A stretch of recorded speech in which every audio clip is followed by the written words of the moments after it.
तो चलो देखते हैं कि हम अक्टूबर के लास्ट हफ्ते यानी कि मंडे 23 अक्टूबर से लेकर के फ्राइडे 27 अक्टूबर तक कैसे ट्रेड कर सकते थे। ठीक है, तो चलते हैं 23 अक्टूबर तक। पहले तो 23 अक्टूबर ये रहा। 23 अक्टूबर से पहले के दिन देखें तो ये साइडवेज टू अपसाइड मार्केट था, और उससे पहले के देखें तो मार्केट थी डाउन साइड में। ऑल राइट, अब हम देखते हैं 23 अक्टूबर को हम ट्रेड कैसे कर सकते थे। उसके लिए हमें एक दिन पीछे जाना पड़ेगा और देखना पड़ेगा कि हुआ क्या था, माजरा क्या था उस दिन। तो एक ट्रेंड लाइन ऐसे बस खींचने के लिए खींच देते हैं और देखते हैं कि हुआ क्या था।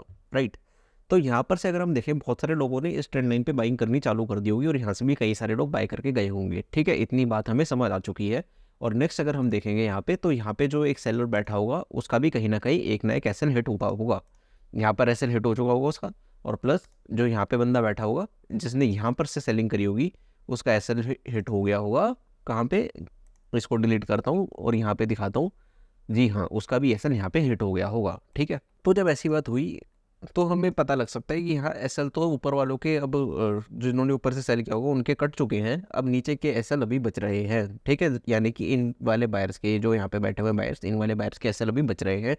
प्लस अब एक और चीज़ हमें ध्यान में रखने वाली है। ट्रेंड हमने देख लिया, कि एसएल किधर है। अब आता है चार्ट रिपीट। चार्ट रिपीट के अंदर अगर हम देखेंगे तो यहाँ पे से बैंक निफ्टी खुला है कहीं ना कहीं कितने पॉइंट ऊपर, बैंक निफ्टी खुला है 90 पॉइंट के आसपास ऊपर। तो हम देखेंगे कि पिछले बार बैंक निफ्टी कब गैप अप खुला था। तो बैंक निफ्टी गैप अप खुला था, गैप अप यहाँ पे। तो ये तो गैप अप भाई बहुत ही बड़ा लग रहा है। ये वाला गैप अप तो 320 पॉइंट का, तो इसके अंदर तो मतलब कॉल साइड का ही प्रेफरेंस था हमारा।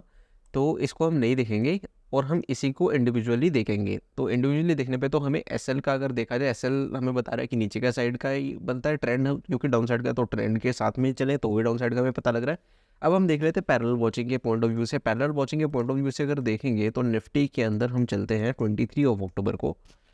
ये रिकॉर्ड हो रहा है ना, ऑल राइट। तो चलते हैं 23 अक्टूबर को कि निफ्टी में क्या चल रहा था एग्जैक्टली। तो निफ्टी खुलता है almost flat to gap down, flat ही खुलना कहेंगे इसको। तो बैंक निफ्टी पहले एक विक वाली कैंडल बनाता है अपने पीडीसी यानी प्रीवियस डे क्लोज से लेता है रेजिस्टेंस, और उसके बाद अपने इंट्राडे हाई को भी क्रॉस कर देता है, प्रीवियस डे क्लोज को भी प्रीवियस डे क्लोज को भी क्रॉस कर देता है, और यहाँ से ये एक हाई बना देता है इस वाले एक कॉमन रेजिस्टेंस के आसपास तक। कॉमन रेजिस्टेंस वो होता है जो कि मतलब कोई साइकोलॉजिकल रेजिस्टेंस नहीं होता, बस एक कॉमन पॉइंट्स होते हैं जहाँ पे सिर्फ बैंक निफ्टी रेजिस्टेंस लेता हुआ नजर आता है। ठीक है, तो एक कॉमन रेजिस्टेंस है, यहाँ पे रेजिस्टेंस लेता हुआ नजर आ रहा था इस टाइम पे। और ये टाइमिंग कौन सी है ये भी देख लेते हैं। 9:20 से आसपास की टाइमिंग है, 9:20 से लेकर 9:26 तक की। और इसके अंदर अगर हम देखें तो क्या चल रहा था इस दिन, इसमें क्या चल रहा था इस दिन, इसने भी विक छोड़ी पर इसने अपना इंट्राडे हाई को क्रॉस नहीं किया, और यहीं पे इसने एक विक वाली कैंडल छोड़ दी। अब विक वाली कैंडल में लेने से थोड़ा लगता है यार कि यार ये क्रॉस ये कर देगा, मतलब ये एसएल हिट हो जाएगा इसके अंदर। तो हमने ये वाली जो दो ग्रीन बनी, इसके बाद जब ये वाली कैंडल बनी ना, तब हमने यहाँ पे ट्रेड लेना वाजिब समझा। और यहाँ पर हमने 60 पॉइंट का एसएल जो कि हम हमेशा लगाते हैं, और 100+ पॉइंट का हमने लगाया टारगेट, और जो कि हमें कुछ टाइम बाद क्या कहते हैं इसको, वेट करने के बाद अचीव हुआ। तो ये हुई 23 अक्टूबर की कहानी। अब चलते हैं सीधे सीधे बिना टाइम वेस्ट किए अगले दिन तक। 23 अक्टूबर को आगे भी बताया जाए तो फिर 23 अक्टूबर के दिन मैसिव फॉल आया। ये हमने कैप्चर तो नहीं करा, पर हम देख लेते हैं इसका हमारी ज़िंदगी में क्या महत्व रहेगा। तो अगर हम देखेंगे जहाँ से मैसिव फॉल आया था वहाँ से लेकर के एंड तक हमने एक लाइन ड्रॉ कर ली है, मतलब फिबोनाची ड्रॉ कर लिया, लाइन क्या बोल रहा हूँ मैं। तो यहाँ पर देखा जाए तो बैंक निफ्टी अगले दिन गैप अप ही खुलता है पिछले दिन की तरह ही, और ये वाला गैप अप होता है अराउंड 170 समथिंग पॉइंट्स का। तो ये भी मतलब एक नॉर्मल गैप अप है, कोई ऐसा नहीं है कि 250 पॉइंट का गैप अप खुलता तो हम सोचते हैं कि हाँ कॉल साइड में। अब यहाँ पे इतना दिख जाता है कि भाई यहाँ से यहाँ तक की जो फॉल है और इसके अंदर ये जो रिट्रेसमेंट आया है बैंक निफ्टी का, इसके अंदर इन भाई लोगों के तो एसएल कट गए होंगे। ठीक है, जो भी वीक हैंड्स होते हैं जिनको हम कहते हैं वीक हैंड्स है, ठीक है, और डायमंड हैंड्स जो होल्ड करके ही रखते हैं, उनको तो हम वैसे भी टारगेट कर सकते नहीं है अपनी इतनी सी कैपिटल से। ठीक है, तो हमें इतना ही समझना है कि हाँ जी यहाँ पे इनके एसएल हिट हो गए, क्योंकि 0.5 इनका हिट हो चुका है। यहाँ पर से हम देखा जाए तो इन्होंने बैंक निफ्टी भाई साहब ने यहाँ पे से विक वाली कैंडलें भी छोड़ दी है ऊपर की साइड। इन्होंने इंट्राडे हाई जो था वो भी क्रॉस नहीं किया है यहाँ पे। ठीक है, इतनी बात हो गई। अब देख लेते हैं निफ्टी क्या कर रहा था। ठीक है, निफ्टी इस दिन यानी कि अगले दिन इसके यहाँ पे 25 अक्टूबर को निफ्टी भी खुलता है गैप अप। अब ये गैप अप उतना नहीं खुला जितना कि बैंक निफ्टी खुला था, और इसने आई डोंट थिंक अपना, हाँ जी इसने नहीं किया बिल्कुल भी, इतना मैं मानता हूँ बात। इसने अपने 0.5 लेवल तक की कोई वो नहीं रखी, 0.5 लेवल तक मतलब इनके एसएल हिट नहीं किया बेसिकली, और यहीं पे इसने टाइम बिताना चालू कर दिया। ठीक है, टाइम बिताने इसने अगर चालू कर दिया और ये भी टाइम यहीं पे बिता रहा है, तो हम क्या करते हैं उस केस में? हमने देख लिया कि भाई एसएल तो नीचे की साइड बचे हैं, ठीक है, ट्रेंड भी डाउन साइड है अच्छा खासा, तो डाउन साइड का हमें ट्रेंड समझ आता है इसके अंदर। पर चार्ट रिपीट हमें क्या बताता है? चार्ट रिपीट के हिसाब से अगर देखा जाए तो बैंक निफ्टी, अगर चलो मान लेते हैं कल का गैप अप नहीं खुला, क्योंकि यार ये इतना ज़्यादा ही हौच पौच भी नहीं अपन कंसिडर कर सकते, तो अगर हम इसका ही देख लें एग्जाम्पल, जब पिछली बार एक अच्छा विजिबल गैप अप खुला था मार्केट, तो जैसे ही नीचे आया खुलने के साथ ही रेड कैंडल बनाई और ये नीचे आ गया और साइडवेज रहा, साइडवेज रहकर ये साइडवेज टू डाउन साइड हो गया।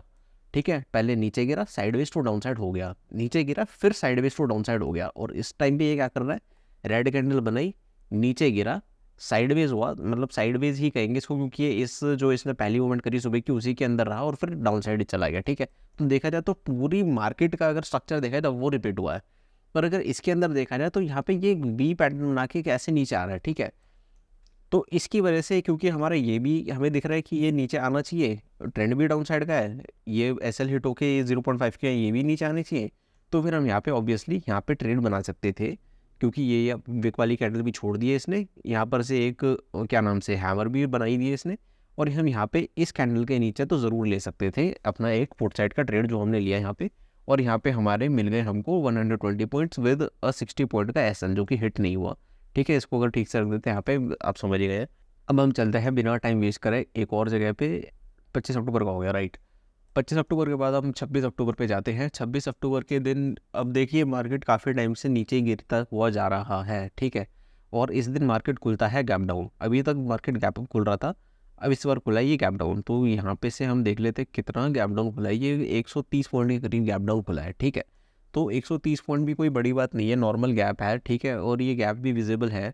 तो हम पहली बात तो एक बार ये देख लेते हैं, क्योंकि ट्रेंड में पता है डाउन साइड है, ठीक है, अब चार्ट रिपीट देख लेते हैं कब हुआ था कि विजिबल गैप डाउन यहाँ पे हुआ था, और इसने जैसे कि ऐसे ही मतलब रिकवरी दिखा दी थी, मतलब ऐसे ही ये एक स्पाइक में ऊपर की साइड चला गया था। ठीक है, तो इस दिन हम ऑब्वियसली सेम चीज़ एक्सपेक्ट नहीं करेंगे। हमने वेट करा, हमने देखा कि चल क्या रहा है। पहले हम चल लेते हैं निफ्टी पे, क्योंकि इससे हमें बहुत ज़्यादा हेल्प मिलती है अपने ट्रेड लेने में। तो पहले तो इसने हल्की विक बनाई, उसको कवर किया, 2 ग्रीन कैंडल्स बनाई, और जो इस ग्रीन कैंडल से बाहर आए थे उनको निकाला, इसके ऊपर मंडराया। अब ये क्योंकि साइकोलॉजिकल रेजिस्टेंस के ऊपर ऊपर ट्रेड कर रहा है, तो यहाँ पे बायर्स एक्यूमुलेट होंगे ये सोचकर कि यार ये यहाँ से रेजिस्टेंस ले लेगा, सपोर्ट ले लेगा, आई मीन टू से, और ये यहाँ पे से ऊपर मार देगा पलटी, क्योंकि काफ़ी टाइम से नीचे गिरता हुआ आ रहा था, और कितना नीचे गिर जाएगा। ठीक है, इतनी बात लोगों ने सोची होगी, और इस टाइम पे हम ये देखेंगे तो इसने अपना ब्रेक कर दिया था। ठीक है, पर यहाँ पर एक चीज़ आती है ये सुनने में कि भाई क्योंकि तो निफ्टी ने अगर ब्रेकडाउन कर दिया है और बैंक निफ्टी यहाँ पर मंडरा रहा है, तो लोग तो ये सोचेंगे ना कि ये नीचे जाएगा। ठीक है, क्योंकि भाई वही तो हो जाएगा, फिर पैरेलल ही जाएगा फिर तो। ठीक है, पर ऐसा हमने क्यों नहीं सोचा? वो इसलिए नहीं सोचा क्योंकि हमारे पक्ष में काफ़ी कम चीज़ें हैं इसमें। ठीक है, पक्ष में कम चीज़ें मतलब कि हमारा ट्रेंड भी हमारे अगेंस्ट होता। अगर हम कॉल साइड की अगर सोचें तो हमारे ट्रेंड हमारे अगेंस्ट है, इतना बड़ा ट्रेंड चल रहा है और ये हमारे अगेंस्ट है। ठीक है, चार्ट रिपीट हमारे अगेंस्ट हो जाता है कि अगर हम इसके अंदर भी कॉल बाइंग की सोचते तो भाई फिर चार्ट रिपीट भी हो जाता, वो भी एक अलग चीज़ हो जाती, गलत चीज़ हो जाती वो। ठीक है, तो इसलिए हमारे पास एक ही जो अच्छा कारण रहता है इसको लेने का, वो था पुट की साइड के।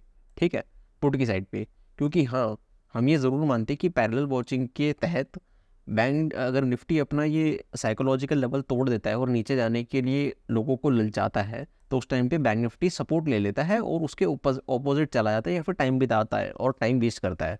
ठीक है, पर इस स्थिति में क्योंकि हमारे दोनों चीज़ें हमारे पुट वाली अगर हम देखते हैं तो पुट वाली चीज़ों में दो कारण हमारे साथ हैं, जैसे कि डाउन ट्रेंड और हमारा चार्ट रिपीट, तो इसलिए हम पुट साइड में गए और हमारा यहाँ पे एक अच्छा प्रॉफिट बना। अब एग्जैक्टली यहीं पे क्यों ट्रेड लिया ये भी एक बार देख लेते हैं, और यहाँ पे क्यों नहीं लिया ये देख लेते हैं। यहाँ पे इसलिए नहीं लिया क्योंकि यार ये कैंडल जो है ना ये बहुत अजीब सी कैंडल है, इसको मतलब देखकर मन नहीं करा था लेने का, नहीं तो हम ले तो यहाँ पे भी सकते थे। ठीक है, नीचे गया, ऊपर गया इसके 50% तक और फिर यहाँ से सब कॉल दिखा दिया। ठीक है, ले तो यहाँ पे सकते पर यहाँ पे लिया नहीं है। ठीक है, अब क्योंकि यहाँ पर ये वेट कर रहा है और यहाँ पर इसने थोड़ा सा ये वेट कर दिया, और यहाँ पे ये इसने जो हैमर छोड़ दी ना, हैमर छोड़ने के बाद ये वाली जो कैंडल छोड़ी, इसके बाद भाई लेने में जो मज़ा है इसको, ठीक है। तो यहाँ पर एक्चुअल में अगर बनाना होता है यहाँ पे बना सकते थे बहुत अच्छा, और यहाँ पे हमें चंद मिनटों में हमारा टारगेट देखने के लिए मिल जाता। नहीं तो एक ऑल्टरनेट एंट्री यही रहती कि जब ये यहाँ पे से इसने 2-3 कैंडल बनानी चालू कर दी थी तब हम ले सकते थे, ठीक है। लेने के बाद जब ये एक अच्छी हार्ड रेड बनाई थी तब ले सकते थे, पर अगेन वही थोड़ा हो जाता, तो बेटर एंट्री यहीं पे रहती, ठीक है। और ये होता हमारा लॉजिक उस दिन का, ठीक है।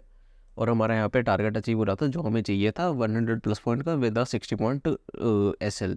अब चलते हैं लास्ट डे जो कि है 27th को अगर देख ले हम तो 27th को हम इसमें भी आ जाते हैं, इसमें भी आ गए।